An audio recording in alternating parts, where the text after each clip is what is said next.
I'm Trevor Botkin. I've worked for 30 years in the construction industry, about 25 of that directly as a carpenter and a superintendent. After that, I moved into the charity space in about 2018, largely trying to change everything outside of here so I could exist on this planet. It wasn't the answer I was looking for, but it sure has been rewarding and something I'm passionate about to this day. So we got so many different crises going on all at the same time right now. And the construction industry in Canada has a suicide rate that's more than 3 times the national average. I think it's that way for a number of different reasons. We're not going to get into all of them today. There's a ton of stuff going on in an industry. It's relied and built on the backs of people that are quite often socially disadvantaged, or from a socioeconomic standpoint, we don't come in there from our wealthy families necessarily. We are not coming there because I'd just rather not be a doctor or a lawyer. We're coming into there often because of our circumstances, the results of our upbringing and where we come from. And sometimes, a lot of the times, and I work a lot in my day job with this, is because of learning disabilities and stuff like that. We don't fit into standard systems. So there's a lot of reasons this number is so high amongst construction workers. The rate of substance use in construction is nearly twice the national average. So the relationship between substances and construction workers, if you include alcohol especially, is as old as time immemorial. There's a hard job, there's a cowboy spirit and culture. We've always medicated. We've always done it en masse. It's a very common thing in the industry. The challenge right now is the consequences are incredible. They come incredibly swiftly, unpredictably, and they can be absolute. Since 2016, 30 to 50% of employed victims of overdose worked in the skilled trades and transport. So of those employed, and it's really hard to get solid numbers on this, more studies has to be done. It's warranted and needs to be done. We're hoping to address some of that with some of the projects we're working on.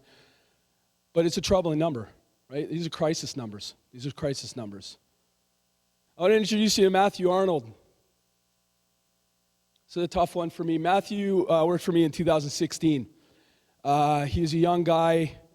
This wasn't his first career choice. He had tried some other places, struck out. He ended up, like many, knowing he could make a good living in the industry. He came to us. I wasn't his first boss on site, but he was probably a year and a half, 2 years into his apprenticeship. He's a great guy, a lovely man.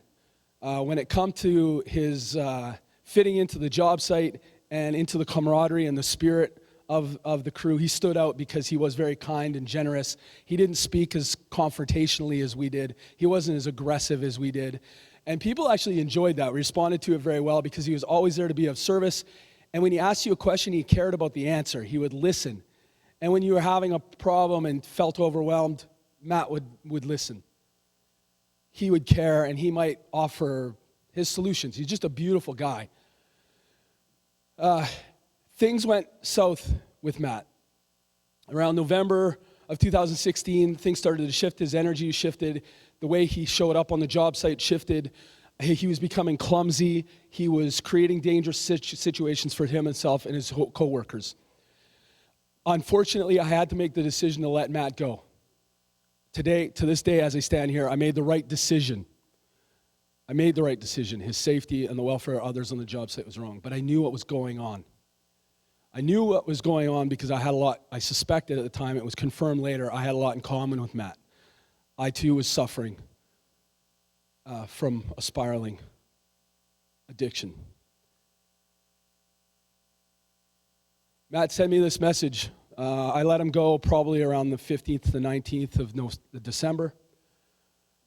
On the 23rd of December, he sent me this message: missing you and the rest of the crew. I hope that you've had a damn good Christmas, or you have a damn good Christmas and New Year's Trevor. Thank you for being awesome stand-up foreman to me while I was under your tenor. Several days later, Matt died. He was found on his mattress, face down, alone, nobody with him. Accidental or intentional, we will never know that answer.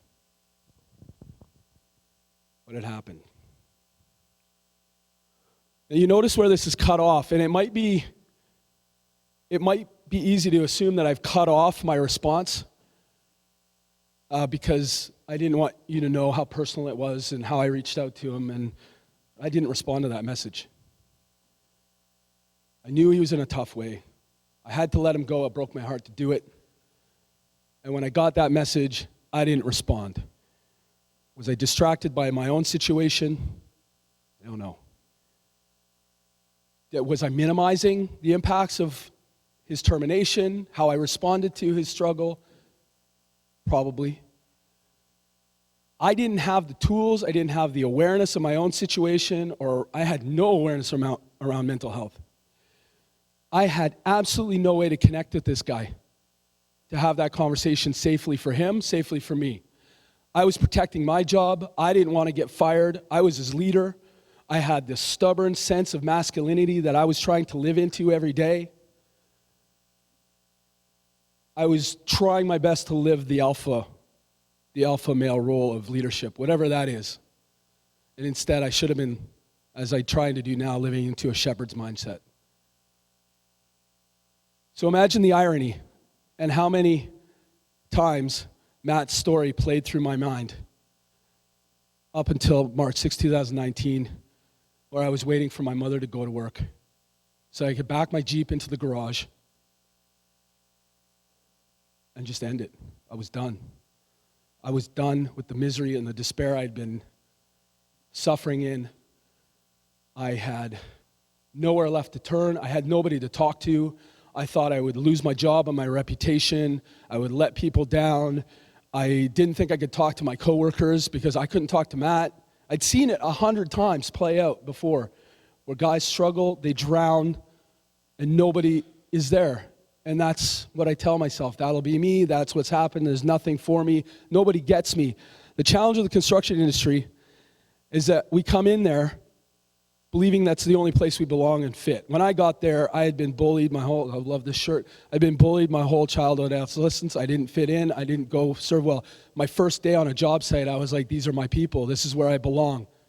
They had me, and that saved my life, to be honest. But one of the challenges with that ideology is that you start to tell yourself that nobody else understands you. Nobody else would get it. Nobody's cut out for this job. And all those supports and things out there to help me aren't for me. 6 years into recovery now, I can see that I wasn't going through anything that other industries don't. For frontline responders, people working down on the downtown core, very frontline. We all get into the space where we feel we belong, we're passionate about it, and we feel people don't understand. I can see that now, that shared humanity. But in construction, it's shielding us from accessing support.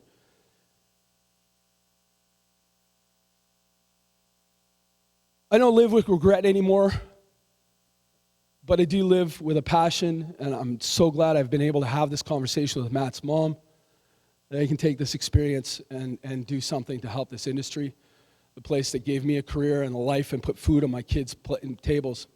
I no longer live in the shame and the stigma of my drug use. I understand what was going on. I've got a community around me now to support me in my recovery, sustained recovery. But the most common question I've been asked, and I worked on projects across the country with the governments and organizations, the question I get asked the most is, how do we get through these guys? We've built this awesome tool, we've built this awesome training tool, we've got this program, we've got this counseling, we can manage pain, we can do all this stuff. These guys aren't taking the help, they're not seeking the help, we can't communicate with them. And I'd respond back, you got to speak their language. They got to respect you. They got to know where you are. They got to understand, like, trust you. They got to feel that you've seen something they have. It's no different for police officers, for paramedics, for firefighters. But the suffering we celebrate in the trades, the rolling up our sleeves together, that camaraderie of getting the physicality of the job, I think just takes it to another level. But it struck me a few months ago that what I was talking about, what I was describing, was essentially peer support. I imagine most people in this room thought, well, peer support, we do that everywhere. Well, the industry doesn't have peer support. So right now, I have the great privilege to work with my colleague Jenny Nadu at CFBC, and we are building out the first of its kind peer support model for the skilled trades. This will be men and women with lived experience with both mental health and substance use, but also working on the ground in the trades. We're going to custom build a program, a curriculum with Jen Cusick that is tailor-made for these guys in their voice, in their language. So we want it to look like something that they would respond to. We're working on a direct-to-peer connection approach, a website where basically we can start getting the men and women in the trades to go to if they're struggling. This is not an emergency support. We're not trying to recreate anything that everybody is doing. We're just trying to connect with these men, have the conversations, and let them know what's available, because we've been there, we've seen it, we got through it with some success. So we want to tailor-make a peer support model that works for them and that they recognize and see themselves in. The idea right now, and this is like a radically reduced slide deck, is a direct-to-peer. We want to front-load it with safety, connection, and security. When I was in my shit, I used to roam through stories of guys that had been where I was, or people that share their recovery story and all this, and I would watch it, and I would come back to it a week later, and I'd watch it. I did this for like 2 years, trying to figure out what was going to happen for me. In the same vein, we want a space where guys that are curious or want to ask questions can go in and they can start reading the bios of the guys that have been there, that are doing the peer support. They can maybe watch a 3-minute video interview. They can listen to a podcast. They can start getting comfortable with the idea of this person and do I feel a relational connection to them? And then they can directly connect with them through our channel so that we can either by text, by phone call, coffee date, you name it, we can start having those interactions to get these guys talking about where they're at and what's going on for them. And so they can start asking questions about where I was at and what was going on for me and how I avoided the ultimate conclusion. Because it's possible. It's possible that we recover from this stuff. It really is. And so that's the idea I get the privilege of working on.